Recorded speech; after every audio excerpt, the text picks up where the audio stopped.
района. Батырбек Капазович Калимов, да, это наш уважаемый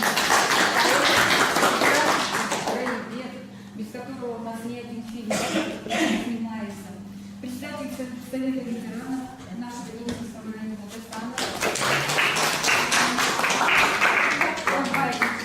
краевед Котельников Анатолий, помощник, друзья не только музея, друзья, всей нашей культуры. Бахчанин Елецович Искулов,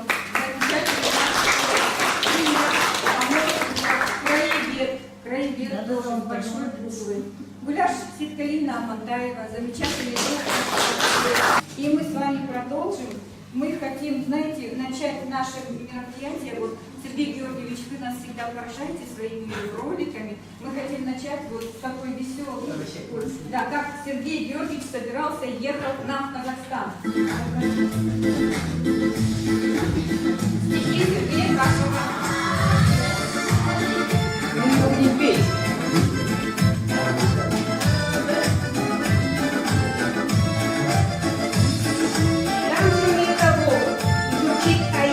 К милым берегам еду снова я. Средит Кустанай строчкой фонарей, скорый поезд чик, ты скорее. Трудные, непростые, но не прозеваем.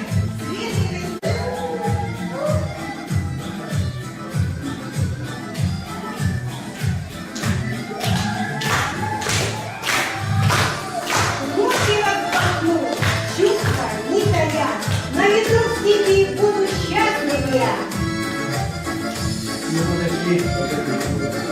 Пусть летит кого, камышак, а я там в родном краю ждут меня друзья.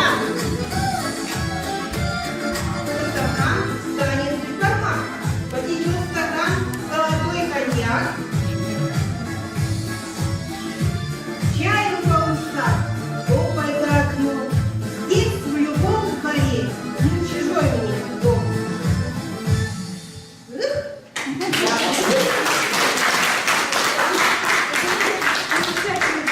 Начало поезд, как из Ромашкова, да, но я хочу сказать, что Сергей Георгиевич к нам приехал как в Москву через Дальний Восток, да, потому что Сергей Георгиевич приехал из Благовещенска. У него такое большое турне, и я говорю, все равно все дороги ведут домой. Где-то мимо проехать Сергей Георгиевич никогда не можем, поэтому мы очень рады и благодарны, что в этом году эта встреча у нас состоится, и в прошлом году замечательная была встреча. И начнем наше мероприятие с нашего не менее замечательного фильма, который снял Вузовский историко-краеведческий музей, фрагмент фильма «Приятие».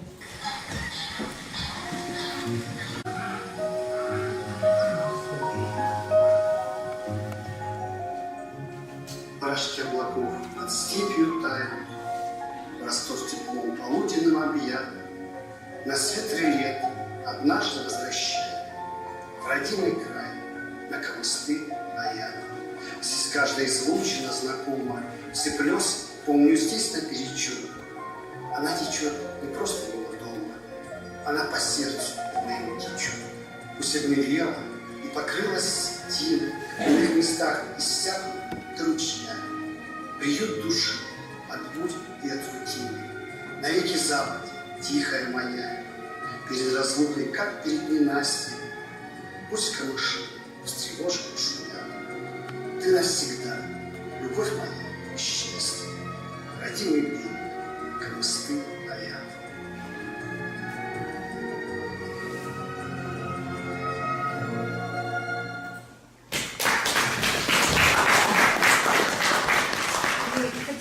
Поблагодарить Сергея Георгиевича за помощь в съемках этого фильма. Фильм снят полностью по книге Сергея Карпова. Ну, конечно, 15-16 минут не уместить, многостраничный ваш труд, но мы постарались вот в этом году с Бахчаном Елецовичем, с Анатолием Александровичем. И Сергей Георгиевич был постоянно на связи, наш главный консультант, и он видео присылал, видеоряд весь это Сергея Георгиевича. Он снят с такой любовью, вот с таким пиететом, вот с такой нежностью к родному краю. Вот этому нам тоже, мы у вас учимся, Сергей Георгиевич. Сергей Георгиевич, мы вам хотим предоставить слово, и чтобы вы немножко рассказали о себе. Я родился 4 мая 1963 года в поселке Фрунзе, который сейчас называется село Фрунзенское, вот, на берегу вот этой речки нашей. У нее названий много: Камысты, Камышлы, Камсакты кто-то называет даже иногда. Вот, а я пошел в 1 класс, закончил 10-й, в одном классе, лет безвыездно, без перемещений. И в 1980 году закончил школу, закончил Фрунзенскую среднюю школу. И сразу же, пока мои одноклассники еще на берегу речки, уже взрослые, пили вино, я уже трясся в вагоне, уезжал на Дальний Восток, в Благовещенское танковое училище поступать.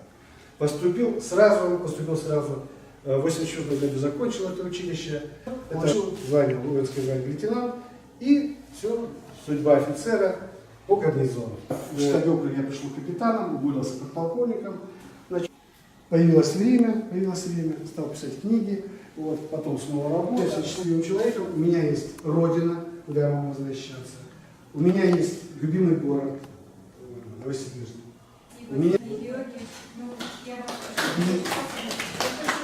Название нашего сегодняшнего вечера, да, обратили все внимание, конечно, «Земля моя, мой край обетованный». Это строчки из стихотворения, которое называется «Казахстан» Сергея Георгиевича Карпова. И я прошу, чтобы Сергей Георгиевич прочитал это стихотворение, замечательное. Я сын степей, где плещет непрестанно седой волной ковыльный океан. Земля моя, мой край обетованный, источник вдохновения, Казахстан. Слова и чувства к родине не меркнут. В душе по жизни с трепетом несу простор равнин, где в небе реет беркут, и солнце льется в блюдце красу. Там на раздолье друг полынный ветер, кюйши дождя на звонких струнах струй сыграет сердцу в аккомпанементе пронзительный, как боль, казахский кюй. Несытный хлеб его без края нивы, вода его живительный айран, а воздух миражей степи развили, и вечный зов истоков Казахстан.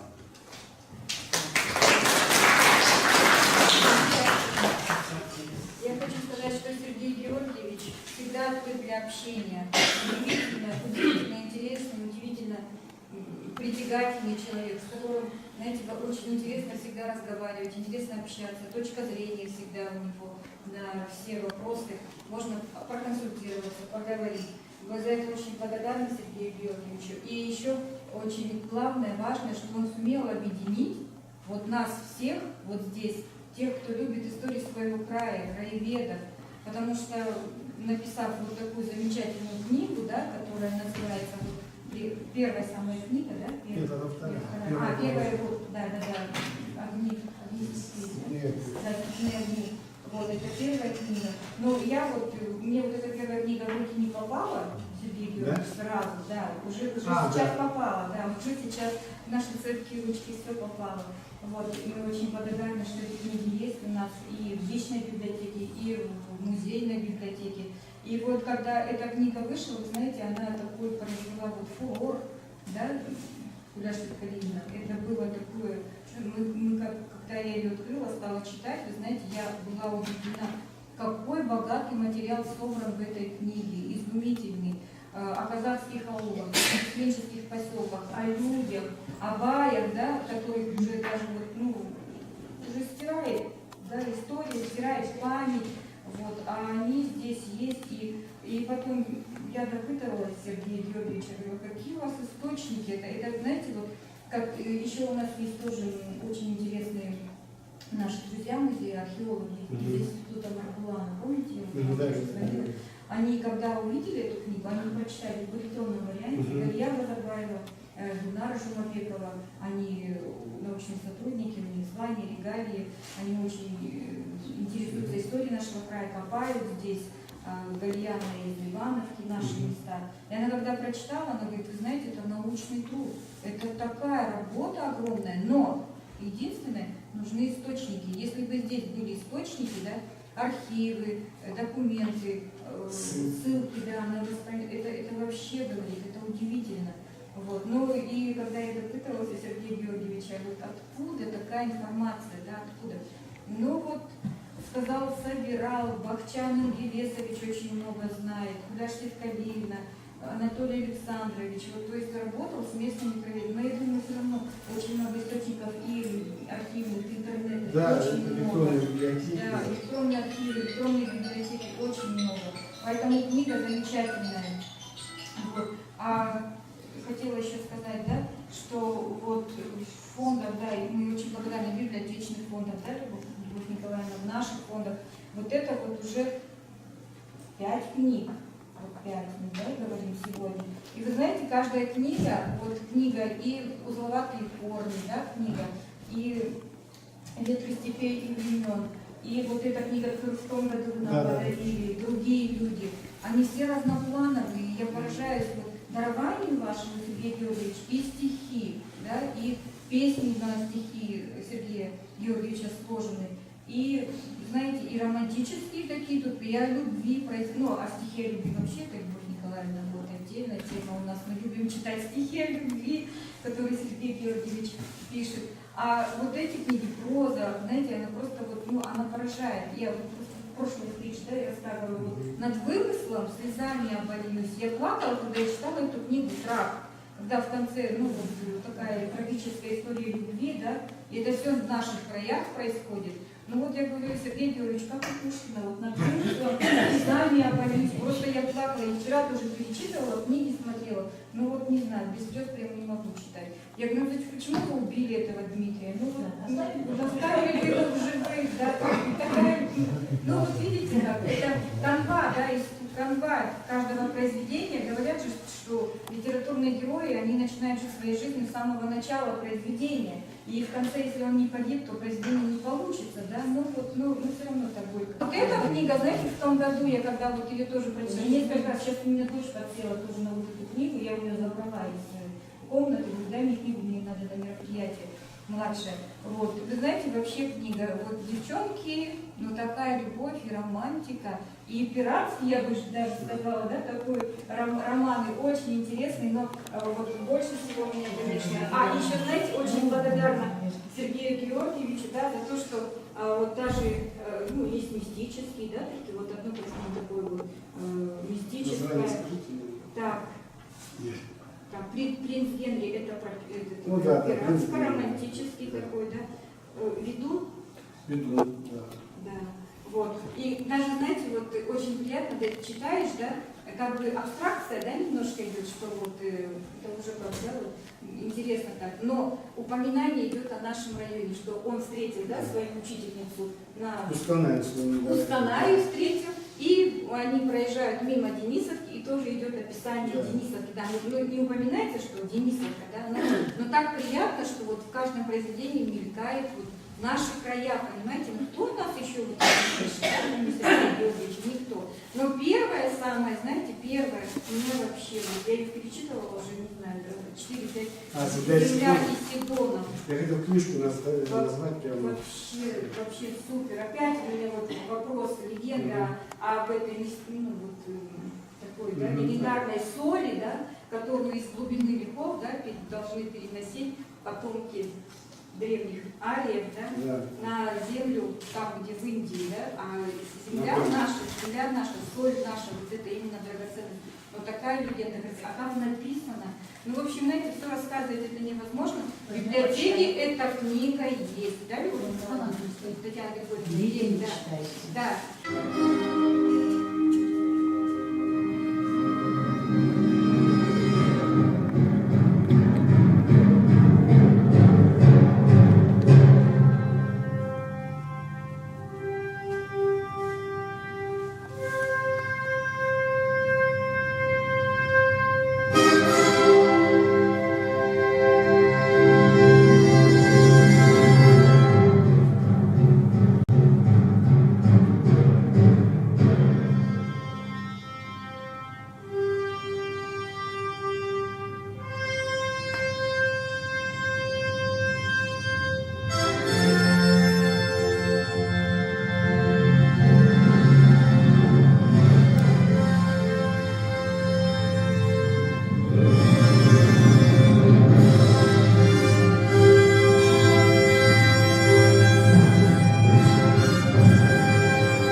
там и восходящее солнце, что-то, да, такое наше.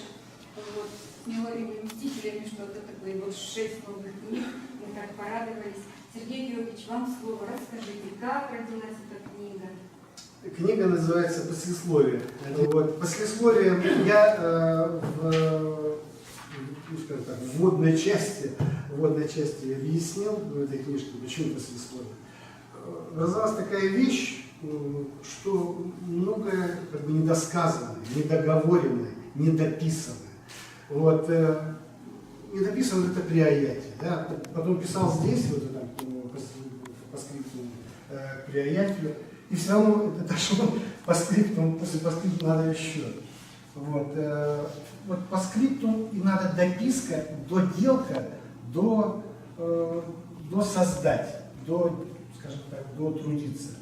Вот, и таких вещей несколько. Они разные, разножанные. Вот, к этим надо дописать что-то. Там немножечко дополнение, условное дополнение.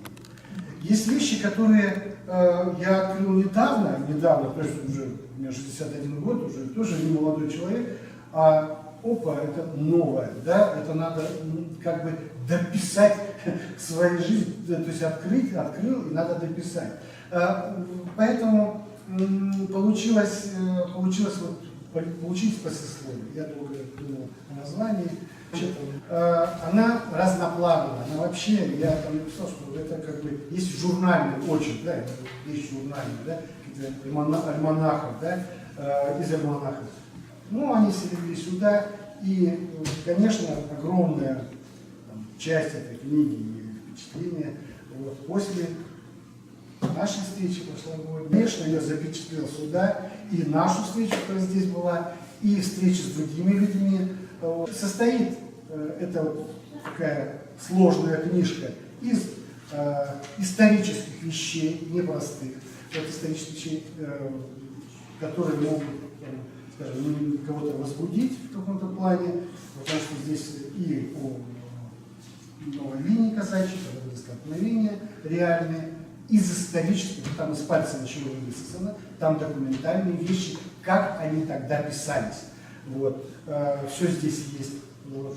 Как это происходило, и немножко коснулся я Кенесары Косылова, но о нем нужно писать отдельно. Вот, просто отдельно. Просто взять и черкнуть, это мало.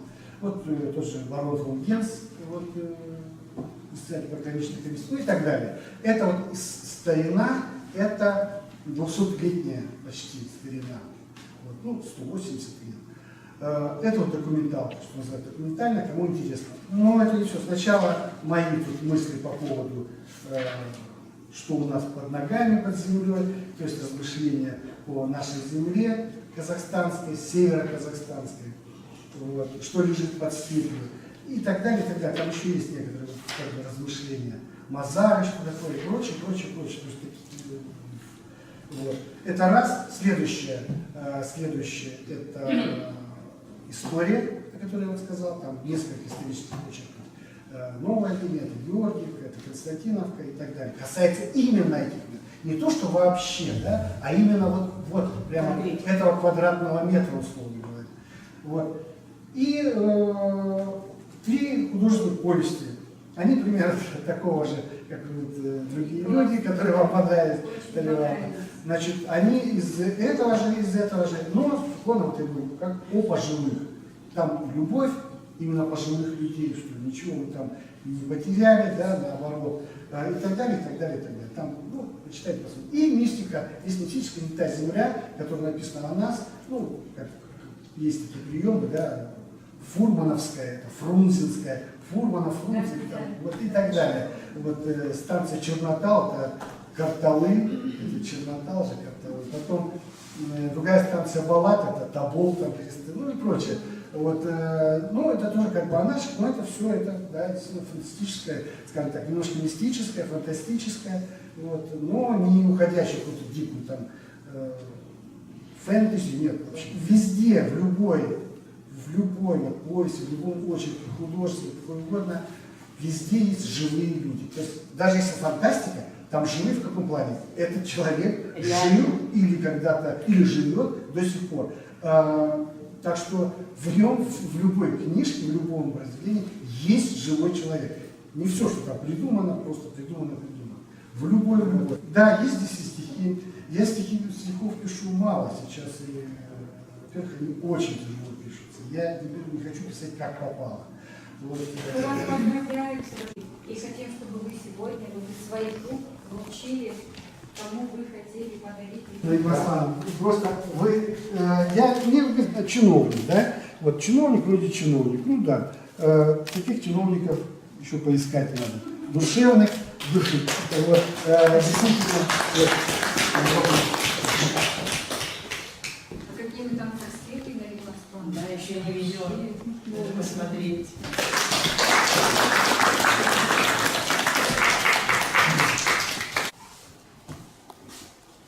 Анатолий Александрович, я не могу никогда вообще пропускать тебя мимо своей книжки.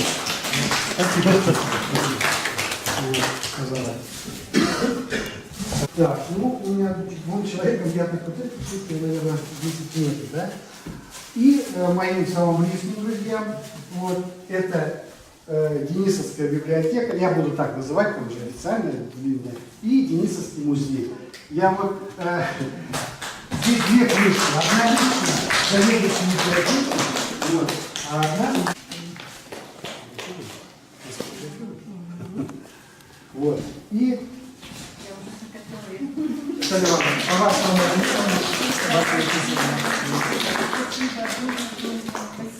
Целых 2 книги. Так, вот. Хотелось бы, конечно, всем эти книжки принести, раздать, да, ну, просто возможно, и, конечно, вам тоже я привез книжку «Приаят», я не знаю, видели вы ее или нет. Вот. Спасибо.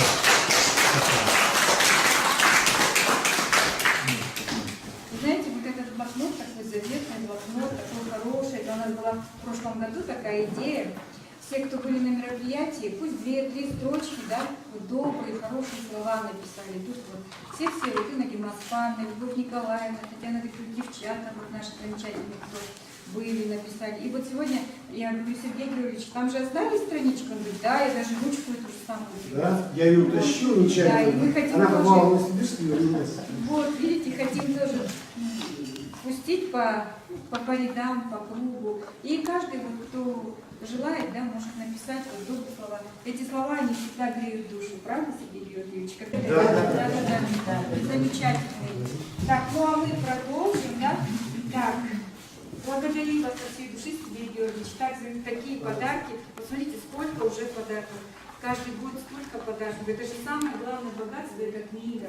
Это душа в этой книге. Я думаю, что мы с удовольствием прочитаем и напишем тоже отзывы. Хотя каждый лично не напишем. Но вы все-таки не рассказали, как вы пришли вот именно написанию, что сподвигло, что было, тоска по родине, или, будем говорить, ну, вот что-то же вас толкнуло, потому что, ну, жизнь у нас такая, мы чем-то заняты и так далее, да, но это же прийти должно, это не так просто, поэтому, если можно, расскажите, почему вы туда пришли, и как вы это пришли, что вас сподвигло? Значит, первое, вообще писать я начал в школе. Я писал хорошо сочинение. У меня, как потом я понял, любимая ученица была Дина Давыдовна Шпанагин. Она, кто-то ее знает. Дина, да. Она студентка, вернее не студентка, а закончив институт, она приехала в класс. Вот. И она русский язык и литературу преподавала, и вот я это понял только действительно там, к 50 годам, что начинаешь что-то понимать чуть больше, то, что раньше не открывалось. Это как, знаете, старая вот эта фотографию делали, да, проявитель, пинцетом, да, и вот это он появляется постепенно изображение, да, вот эта красная лампа и прочее, когда ванночки вот это. Вот тоже оно появляется с возрастом, и там, какому-то зрелому уже возрасту, вот это появилось, я понял, что это Дина Давыдовна дала. Вот я ее там упомянул в этой книжке, но в «Приаяте» посвятилось стихотворение, там есть. Вот, и мы с ней до сих пор, она живет в Германии, вот, поддерживаем отношения, не можем никак встретиться, ну, встретиться, наверное, здесь, вот, в первую очередь, не можем никак. То есть она заложила, вот эти, о чем спросили, Ангела Ивановна, она заложила, но я понял это, что это только в 50 своих лет. Вот. Вообще началось оно со всяких, я об этом говорил, из каких-то там огрызков, обрывков, которые я писал в интернете на разные темы, ну тоже на тему Родины и так далее. Ну, соберу в книжку, и все. Вот, и пусть будет книжка. А когда я начал писать, вот это все, я посмотрел, то, что я писал раньше, не подходит, даже. Вот. И да, тогда нужно было писать, оно вот поднимаете, как не копнешь грядку, ничего не вырастет, да? Вот. А также, а здесь копнул, оказывается, надо не только копнуть, а вообще раскопать целый огород, да? Из одной там лопаты перевернутой ничего не будет. И вот родилась эта книга, она захватила меня, захватила. Просто я сидел и их собирал все. Отовсюду, весь мир перестал. Электронные библиотеки, электронные архивы. Хорошо, сейчас есть возможность. Про Бачана Гресса говорить не буду, я про него написал в этой книжке. Вот, почитайте. А приезжал сюда специально для Александровича Белова в 2019 году, успел встретиться, он мне кое-что рассказал, хотел бы еще больше, но не болел, ему тяжеловато было, но тем не менее с удовольствием вот, встретился, он много. Потом с другими людьми я созванивался, при Ваняцких ходил, там с нашими учителями, разговаривал с Наушабаевшим, да со многими. И вот родилась вот эта книжка «Приоритет». Она как бы получилась такой фундаментальной, я до сих пор, вот, судя по этой последней, от нее-то оторваться не могу, надо дополнять, надо продолжать ее, что называется, потому что там приятие, как и моя родина, она конца не имеет, он может писать. Вот оно родилось так вот приятие, вот от приятия, может быть, и стало самым началом. Я прочитала ваши две книги, меня это удивило. Я вообще сама, как говорится, казашка. Но мне удивило, что вот вы написали все казахские роды. И где они там как компактно проживали в Интервете, да? Вот это вот где вы взяли этот источник? Вот я, например, сейчас говорю, что я не общался со своими предками, бабушки, дедушки, как-то не расспросили все вот это. А вот вы, у вас это все расписано. Это действительно где-то есть в архивных... Да, это в разных... Где вы взяли? Это, я бы сказал, где, поэтому это не научная работа. Я там 100 раз в этой книжке приоритет написал, что это не учебник. Вот. Я не хочу быть в Википедии, чтобы она была она должна быть живая книжка. Да? Вот. А Википедия это как учебник там, математики, там, алгебра, начало анализа. Там души-то нету. Да? Вот. Вот когда я разбирался с этим, да, я захватил, я не казах, я русский. Мне одна казашка с Алматы, я ей отправлял книгу, она говорит, ну, конечно, вы про Карпыка пишете, вы, наверное, там, вот, и тоже же Карпов, Карпык, там, я говорю, вы, наверное, тоже, я говорю, да нет, у меня отец с Горьковской области корни, мать с города Мурома, сюда. Так что я, то, что я Карпов, а Карпык сосед с Карпыковки, да, с Красноармейки, вот, это случайное совпадение. А она подумала, что я пишу, вот, потому что я как бы какое-то отношение к этому имею. Вот, и, ну, в плане рода. Но оно действительно, вот мне до того интересно, вот именно эта тема, в родах разбираться казахских, потому что я с этой земли. Вот. Я не приезжий. Вот. И я не знаю почему. Мне неохота, я писать о таджиках, допустим, да, потому что я там, там был, мне неинтересно. А здесь это, все мое, это просто вот как бы, вот берешь землю, комочки, и вот они сквозь пальцы, вот в разных источниках, в разных местах. И все найти, где я это взял, просто я сам сейчас даже заставь меня там, повторить этот путь не найду. Я просто, вот, мне было интересно, я написал. А избрал, где-то, конечно, там не врал, все эти, не придумал, с пальцами не всасывал. А откуда взять? Это случайно сталкиваешься. Бывает, в поисковике набираешь. Бывает, там 25-я страница, где-то раз строчка всего лишь. Там бывает и строчки. Нашел эту строчку, она золотая строчка, ага, это вот прямо вот про наши. Начинаешь из этой строчки капать больше, больше, больше, бродя по интернету, по этим электронным библиотекам, электронным архивам, татарские архивы, казахские, вот, российские, вот, и прям стали такой там сиять вот это, со всякими буквами и с точкой, там, их читать сложно, да, сложно. Вот это, почему они аят пишут с твердым знаком на конце. Вот, на самом деле это вот аят, это вот. И когда читаешь, это хочется, подожди, наши должны знать, вот наши должны, это кто-то об этом, а то так и уйдет. Я случайно наткнулся в интернете, и потом перелистнул и забыл, да, вот, нет, давай вот, все на закладке, и потом начинаешь писать уже на базе этого, собирая вот эту всю информацию. Так что ответить я не могу вам, где оно лежит, и сходите туда, тоже посмотрите, какого нет. Сходите, почитайте книжку, там все собрано. Но ссылок нет, потому что я не писал никаких книг. Я писал лирическую историю, если хотите. Сергей Георгиевич, вот хотела сказать, когда я эту книгу начала читать, вы знаете, вот было вот полное ощущение полета. Вот как будто Сергей Георгиевич приподнял нас над Приаятием, да, и вот эти все притоки, вот как, не знаю, на Дельтаплане, на квадрокоптере, не знаю, на самолетике.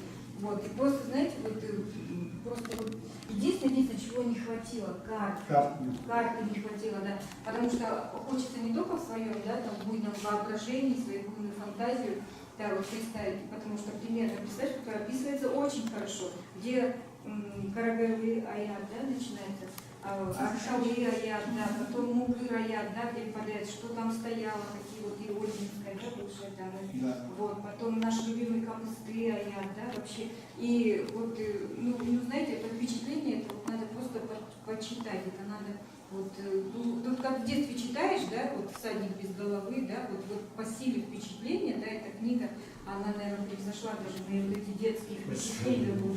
Я использовал Google «Планета Земля», там действительно постоянно, ну как он спустился, и находишь прямо конкретные вот эти следы от казахских аулов 1800-х годов, вот этих укреплений казачьих 1800-х годов, они сохранились, на них даже коровы сейчас уже не пасутся, но они стоят, ну они заброшены, совсем там воды нет и так далее, и так далее. Вот, допустим, я открыл некоторые челябинские читатели Челябинской области, с Анинского. Знаете, откуда ваша Анинская? Потому что оно стояло на Жукуае, на Дуге. Вот это Анинская, в этой книжке вот здесь все это расписано. Вот. Это оттуда Анинская. А сейчас это совхоз Чайковский. Вот.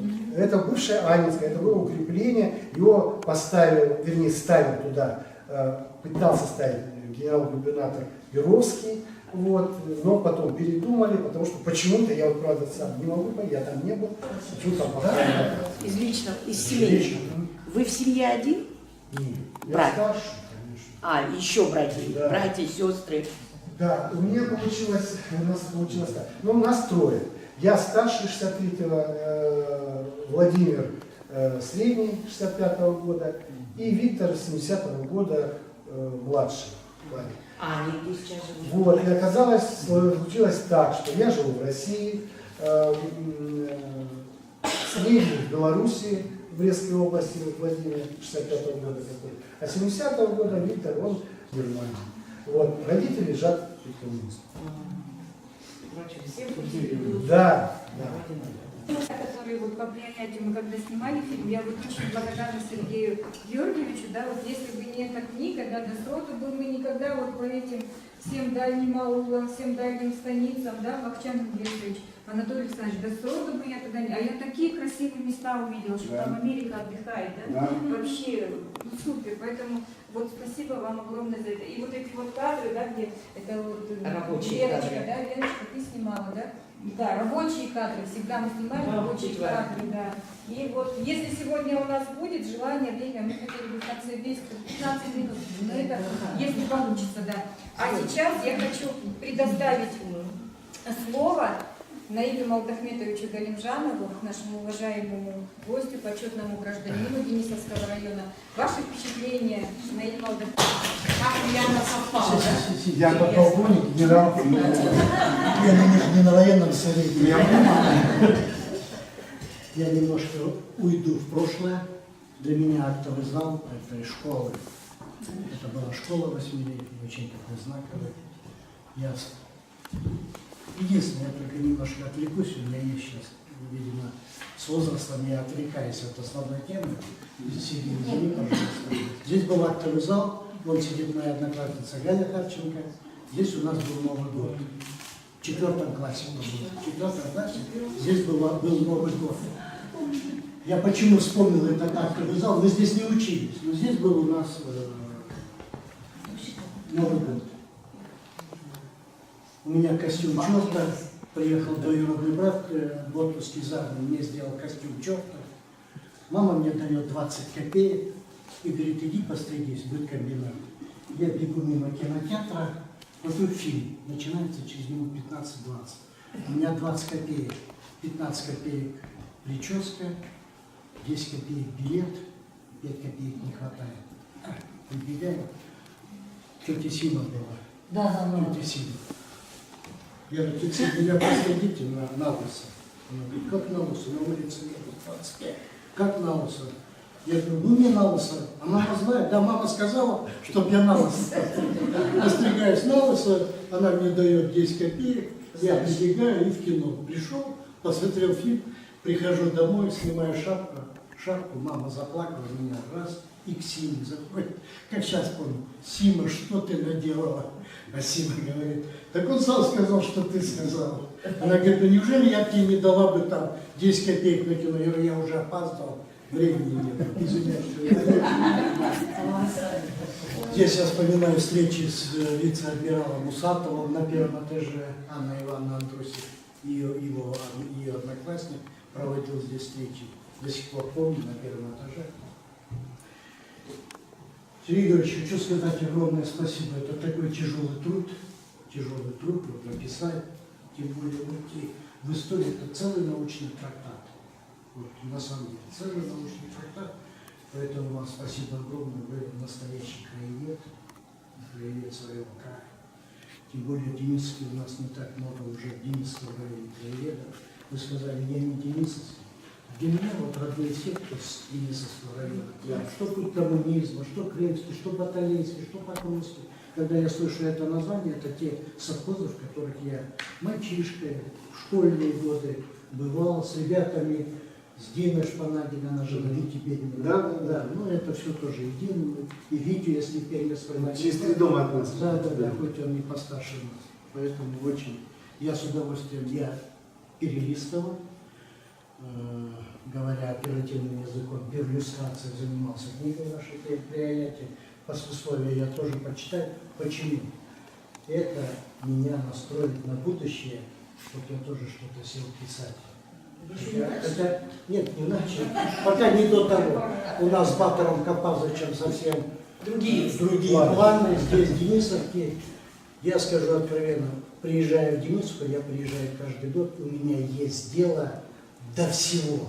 Вот я вышел из калитки своего двора, как мусор лежит, как трава пострижена, где люди купаются, как на кладбище могилы стоят. Мне есть дело до всего. Потом иду в акимат, я всем всегда говорю, я стал профессиональным жалобщиком. Ну, таким профессиональным, ну, шутка, конечно, но у меня есть дело до всего, я переживаю и буду переживать за свою родную Денисовку. У нас сейчас Батор Капазычем большие планы, занимаемся мусульманским кладбищем, но только единственное, дожди нам не дают в полной мере начать там уже капитальную работу. По книге вашей, я еще раз повторю, что это очень тяжелый труд. Как говорил Марк Твен, ничего проще нету, как бросить курить. Я 100 раз бросал и 100 раз начинал. Так же и я 100 раз начинал писать книгу, 100 раз бросал, хотя материалов очень много. И вот вроде бы думаешь, сейчас начну писать, увидишь кого-то книгу, думаешь, нет, я вот, наверное, так буду писать. Через несколько месяцев уходит другого. Нет, я так. И вот я скитальник, но уже к этому прихожу, мне сказали, ему 76 лет, а он все еще не написал. Я думаю, мне 68, думаю, уже пора, ведь Сергей Георгиевич говорит. Кто в милиции работал у вас? Двоюродный брат Вячеслав Михайлович. Вячеслав. Вот двоюродный брат Карпов Вячеслав. Я до сих пор помню, он приехал после школы милиции в райотдел, мы с ним познакомились, молодой парень. Я студент. И как-то мы с ним сдружились. Вот здесь был книжный магазин. Да. Вот здесь книжный магазин. И вот так мы с ним идем, он мне говорит, да, слушай, там одна девушка, мне она так нравится, но я стесняюсь туда зайти. Пошли, заходим с ним, ну я начинаю с ним разговаривать, ему говорю, иди сюда. Я говорю, познакомься, это Слава. Ну, познакомились, ну, и вот она потом стала и Галя, Галя, я рад, что вы не... Да, с моей легкой руки, я вот до сих пор помню. Поэтому, ну, вам пожелать что? Во-первых, сказать огромное спасибо. За эту встречу я получил, честно сказать, удовольствие. Пожелать вам творческих успехов. Вы, я посмотрел, вы творческая личность. Несмотря на то, что вы командир танковой роты, я срочную службу служил командиром танка. Господи, 60-тонная машина, которая и скрежет, и гремит, а тут вы оказались, несмотря на то, что танкист, профессиональный танкист, оказались еще и творческой личностью. Это как? Это нужно иметь такой талант. Вам огромное спасибо. Спасибо. Спасибо. Альберт Павлович, хотела вам слово представить. В этой школе я учился, хороводы здесь водили. Эти все вы тоже помните, все мы лысые ходили.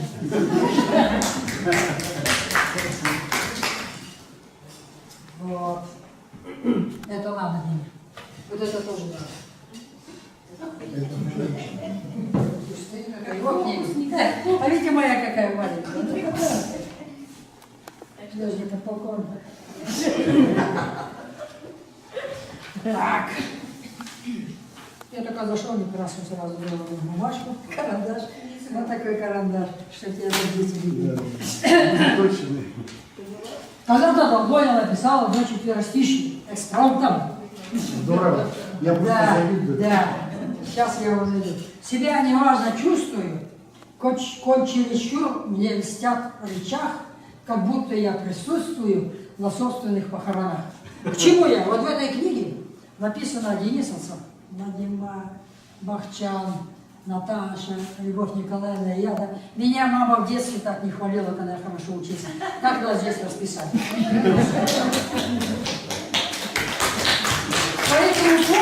По этому поводу, вот опять экспромт, да? Послесловие читая, я слегка офигеваю, Карпов нас бы лучше знал бы, он бы так не написал. Ну и Иван Петрович сказал, что мы уже не первый год, инициатива полностью вот исходит от себе, Калинжанов конкретно. Вот. А Иван Петрович, да. Но ему-то проще, он еще как уже как генерал в отставке, на пистолет он еще не сдал, мы его побаиваемся. И он двинул хорошую идею еще 3 года назад, ремонт мусульманского кладбища, ну, проблема такая, сами знаете. Не везде, на огороженных, где-то вот они начали это дело. Вот, и к чему?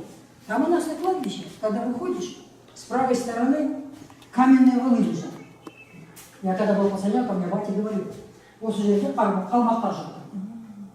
То есть здесь похоронены, там похоронены калмыки, они надо бы как-нибудь собраться камнями хотя бы отгородить похоронили. Что джунгары, потомки джунгаров потеряли в нашей Денисовке, которой всего 125 лет, когда был пыльный поход, когда были эти катавасии, еще не было Денисовки, кладбища тоже не было. Я спросил в прошлый год, я не знал, почему они там похоронены. Отцы знали, мы в то время бестолковые вещи, чтобы их спросить, теперь мы для этого пытаемся допытаться. Приехал Карпов, я думаю, дай-ка я тебя спрошу. В прошлый год я спросил, он мне объяснил. И потом я нашел этому историческое подтверждение. Когда было восстание Пугачева, там участвовало очень много калмыков и башкир, и когда царица начала их уже состояние подавить, они дали дёру в наши края. Лицом схожи, языком схожи. Казахи, башкиры, калмыки жили в этом Лудучу, кочевали туда-сюда, а во время похорон их нельзя было хоронить на территории мусульманского кладбища. И вот их хоронили при мусульманских кладбищах отдельно, не огораживали камнями. И этого, если бы не он, никто бы не узнал. Видите как? Получается, человек историю нашего края знает лучше, чем... Я в прошлый раз говорил, вот по приоритету надо в школе учить историю. Зачем? Вот мы историю казахской литературе, кто помнит советское время, вот такая книжка была. История. Вот такая была, вот такая. А история КПСС, все вот такие таблички. Казахская литература была книжечка вот такая, да? Помните, да? Все. Что не было. Вот. А хрестоматия зарубежной литературы, начиная от Вильяма, Зарубеж знали больше, вот, чем... да. Вот, а вот прочитаешь «Переодетый», как будто по новой школе пошел. Действительно, от души написанная книга. Обалдеть. Я им рекомендую. И послесловие. Ну я по вашему послесловию, к твоему послесловию, свое послесловие. Я вот там в тетрадку тоже написал. Край родной, хлебом пахнет жневье. Здесь живет мой степной орлах. Здесь течет приятие твое. Мы взрослели в соседних дворах. Познакомил нас дом у реки, расстелил достатан твой хурдас, самовар, чай с дымком, шашлыки. Мы, наверное, вспомним не раз августовские те вечера, серебристую нить паутины. Познакомились только вчера, а как будто бы знались всю жизнь.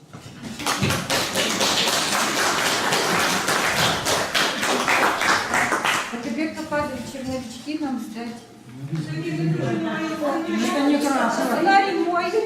Не красиво, короче. Ага, видите, вот все библиотека уводит, но мы копии снимем. А в тетрадь я написал. Да, и теперь хочу... Да, спасибо, Батырбек Николаевич, мы тоже сфотографируем. Изумительно. Вы всегда на коне. Нагима Османовна, вам хотим предоставить слово. Видите, Нагима Османовна подготовилась уже после слова. Я подготовила, мне так хочется все сказать. И, в общем-то, начну с того, что, милые девчонки, посмотрите внимательно на фотографии, посмотрите на него вживую, да? Какой красавчик. Намного моложе выглядит, да? Так, вот, ну, фото вас немножечко это... Вы вот, да, ну, немножечко. Я хотела начать со стихотворения «Казахстан», но вы его прочли, поэтому я просто хочу сказать вам огромное спасибо, как вы умеете ассоциировать. Вот здесь вот, да, вот просто пронзительный, как боль, казахский кюй. Вода его живительный айран. Вы понимаете вот эти вот ассоциации, да? Это вот вообще и во всех практически стихах у вас идут эти ассоциации. Прекрасное стихотворение, просто я не буду задерживать, последний звонок. Я думаю, что и хочется то, что наше мероприятие первое посетило, но в меру своей занятости убежала ваша, как вы сказали, коммунист Карамшан. Да, и вот здесь вот ваше стихотворение «Одноклассницы». Я знаю, что вы вот на днях поедете опять-таки к своим одноклассницам, и я думаю, что вот в этом стихотворении каждый из нас вспомнит себя. Наверное, не каждый одноклассник про нас так пишет. У времени нет разницы для лет и для минут. Девчонки-одноклассницы по-прежнему цветут. Вот роза разоцветная, а Галя гладь сама, как свет Светлана светлая, как яблочко алма. Кичиться не стараются, как звезды из кино, сидят и улыбаются под белое вино. Смеются, будто дразнятся, мол, к нам скорее давай, девчонкам-одноклассницам, цветущий кустанай.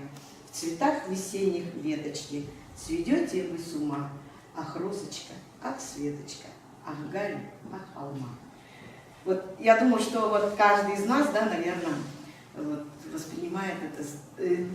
Я прочитала, вот честно признаюсь, всего 2 произведения и частично вот книги, вернее, стихи. Вы знаете, вот, как сказала Наталья Ивановна, вот эту книгу я читала, вот честно, независимо от того, что это, прибегала домой, делала домашние дела после работы, да, и сразу брала эту книгу, потому что вот хотелось читать, и перечитываешь, и вот, вы знаете, вот, читаешь его, и сразу же вот все воспринимаешь, вот как оно было, прям вот написано. Честно, вот эту книгу еще не читала, но вот эту книгу прочитала от корочки до корочки. Огромный вам Ахмед за то, что вы написали. Это очень интересно. Кто не читал, пожалуйста, возьмите, почитайте.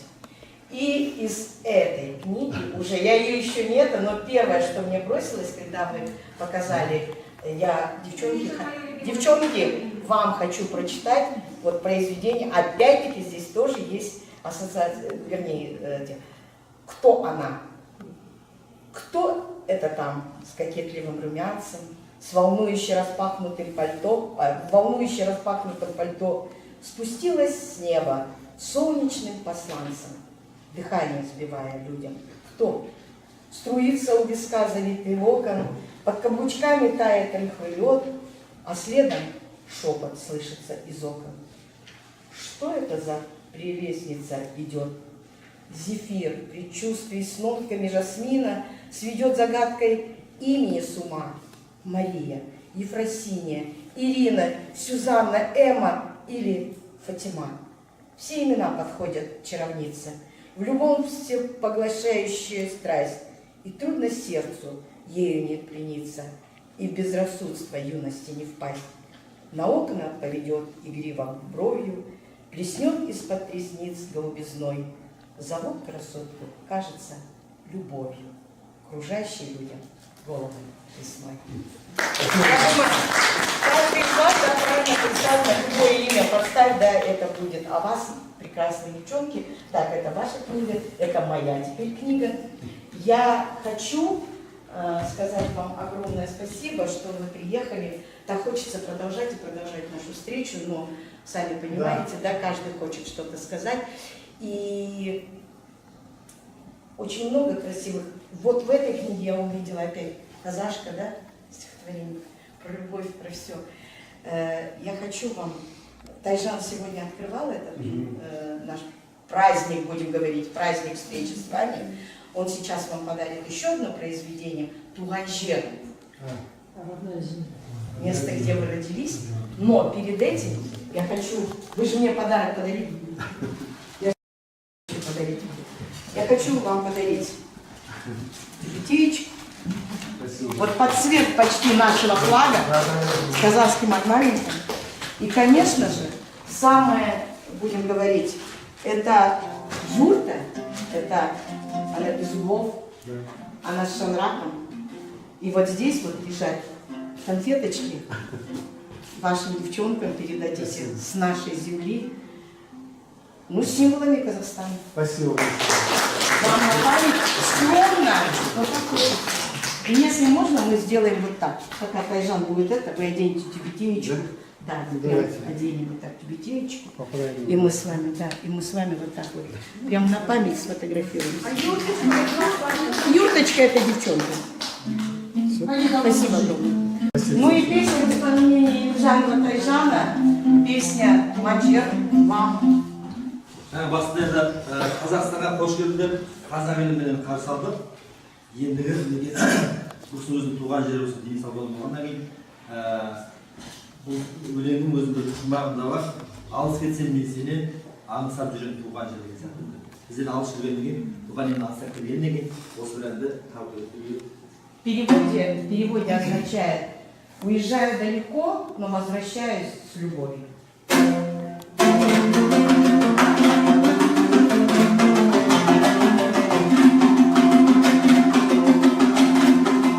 Алыс кетсем мен сені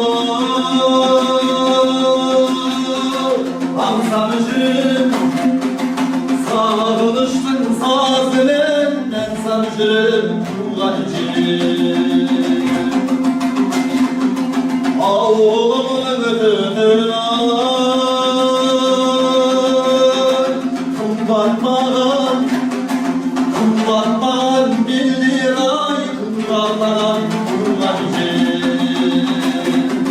Туған жер дегендей жүрегім әзгесін, іздесін келе алам жүрегім сырқаған. Туған жер дегендей жүрегім әзгесін, іздесін келе алам жүрегім сырқаған.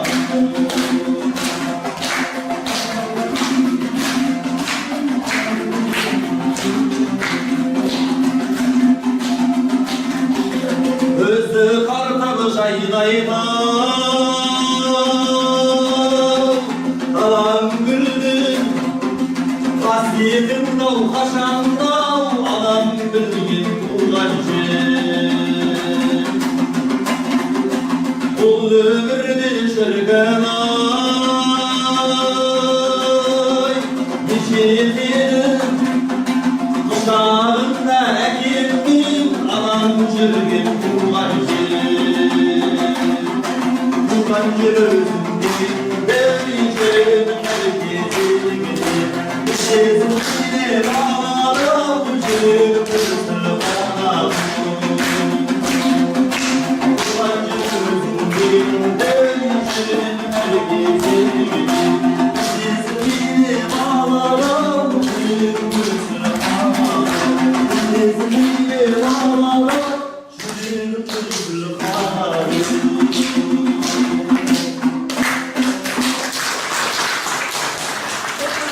Вот все, что вы сегодня говорили, да, о том, что там родители, мама, папа, и как вы выезжаете на территорию Казахстана, как сердце стучит.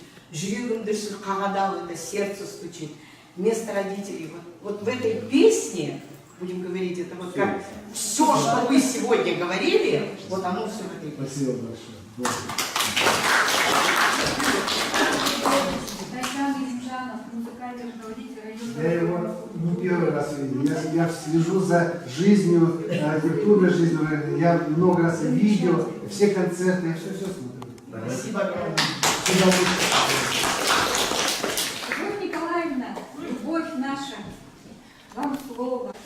Ну, сегодня как-то все разговаривают стихами, и я сижу и думаю, наверное, сейчас тоже совершенно маленькую строчку.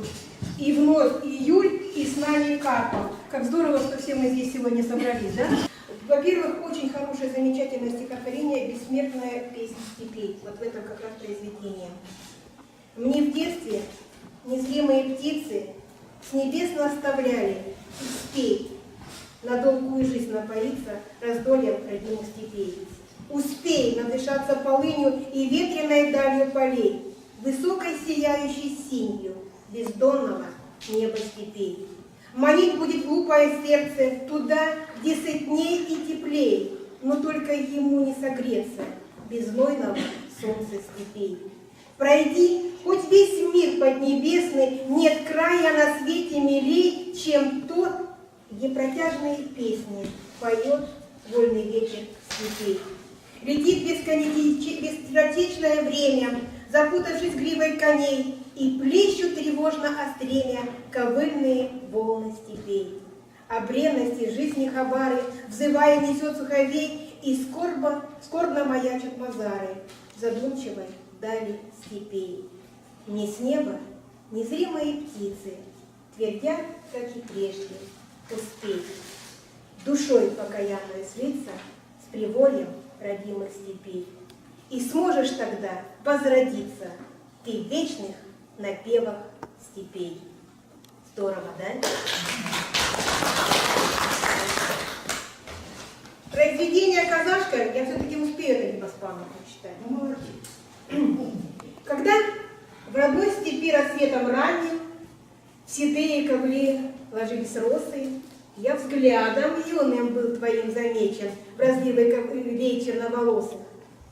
Отравлен пьяной горечью полыни, ветрями в пяде смольной вплетенной, как путник, заблудившийся в пустыне, шел к миражам, тобою опоенный. В них видел юность и мечты Востока, и тайны дней, давно-давно минувших, и поцелуй безгрешного порока пил ненасытно с губ твоих припухших. Припав лицом к теплу твоих ладоней, дышал захлеб родной землей и хлебом, а мимо мчались бешеные кони на водопой развершееся небо. Под стук копыт в глазах твоих миндальных сверкали вспышки боли и тревоги. В седой степи за перекрестком дальним и наших судеб разные дороги. Не слиться нам, не течь одним потоком твоей Аксу с моею Карасу. Но будешь ты благословенна Богом, а я твой образ в сердце несу. И вот это вот опять как раз вот строчки красивые бешеные кони. И мы от Центральной районной библиотеки хотим преподнести вам такой красивый подарок. Такой бешеный лошадь.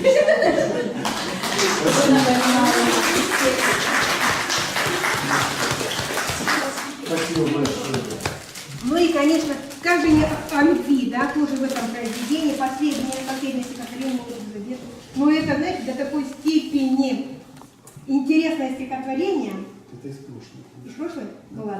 Не обращайте внимания. Люблю я женщин, не скрывая. И вопреки календарю зимой и летом, в марте, в мае, особенно в цветущем мае, я страстью к женщинам горю.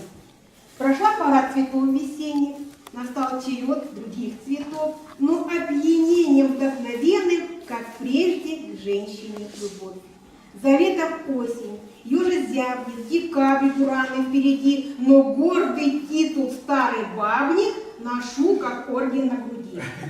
Пусть он потер в боях любовных, зато засеребрился цвет, я до сих пор дышу неровно, завидев женский силуэт.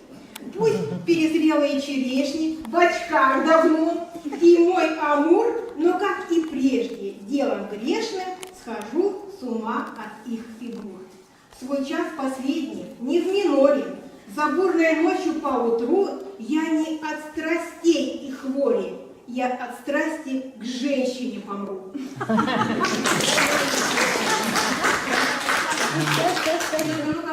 Свой час последний, не в миноре, за бурной ночью, поутру, я не от старости и хвори, от страсти к женщине помру.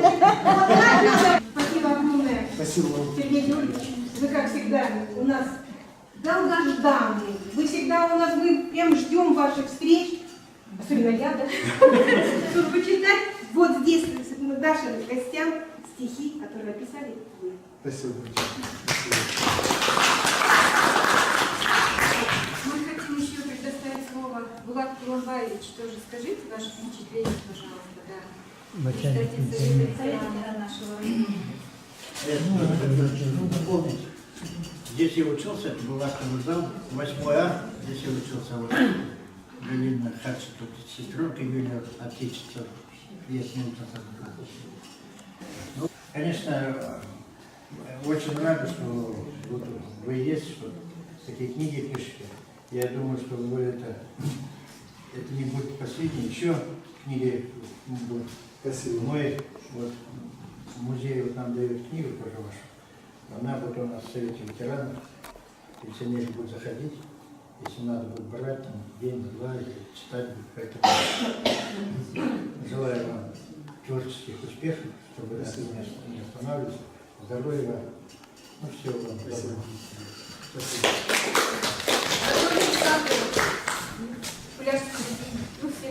Ну скажите, Пуляшка. Все, хорошо, сейчас быстренько дадим. Большое спасибо. Я вот уже не первая встреча, но когда во время пандемии даже видео у нас было, да, передачи, мы общались. Конечно, почитаем ваши книжки. Конечно, книга – это как рождение ребенка, да. Я знаю, что я участвовала в жизни отца, одну единственную книгу он выпускал уже за 70, просто воспоминания свои, сделал книжечку. И выпускная печатать. В доме все собирали фотографии, все материалы. Способствовал этому один корреспондент, у нас здесь был районной нашей газеты, Павлович, помните? Да. Вот он не выходил от отца. Вот Ильич ходил домой, просил какие-то материалы, напечатать нам газету надо.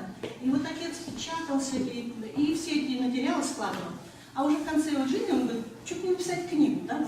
И вот он написал небольшую книжечку, мы выпустили с ним. Действительно, это большой труд, действительно, да, там небольшая книжечка, но он долго сидел писал.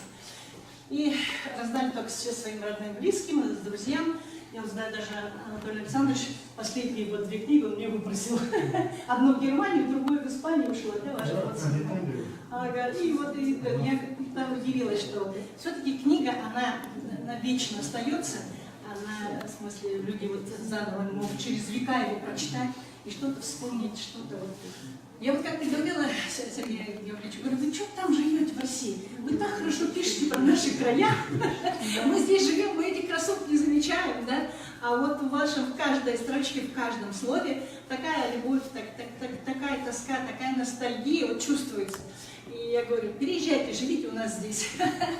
Но он все-таки прирожденный путиновец, да, россиянин. Переедет сюда, будет писать про Новосибирск. Лучше пусть там живет. И вот мы очень рады каждой встрече. Приезжайте. Вам крепкого здоровья, успехов вам. Привет передавайте вашим родным и близким от нас. У Сергея Георгиевича очень много, его стихи очень легко ложатся на музыку. И есть песни о Фрунзенском, мы с удовольствием слушаем. Мы сегодня уже времени вот маловато, да? Но они есть в Ютубе, да, везде есть, да. Песня о Боярском, да? Нет? Да. Боярский, Георгиевка, да, которую казаки поют. Мы так были, когда казачья воля приехала, да, и они на сцене пели эту песню на стихи Сергея Карпова. Мы гордились, да, здорово.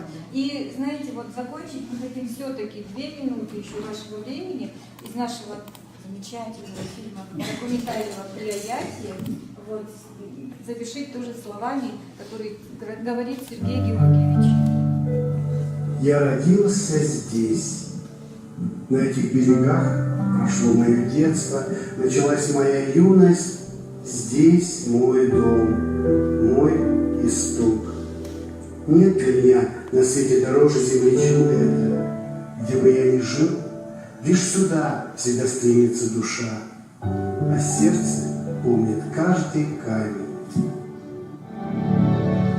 Приятие мое, приятие, ширь степей, перекрестки дорог, осеняясь своей благодатью, пусть вовеки хранит тебя Бог.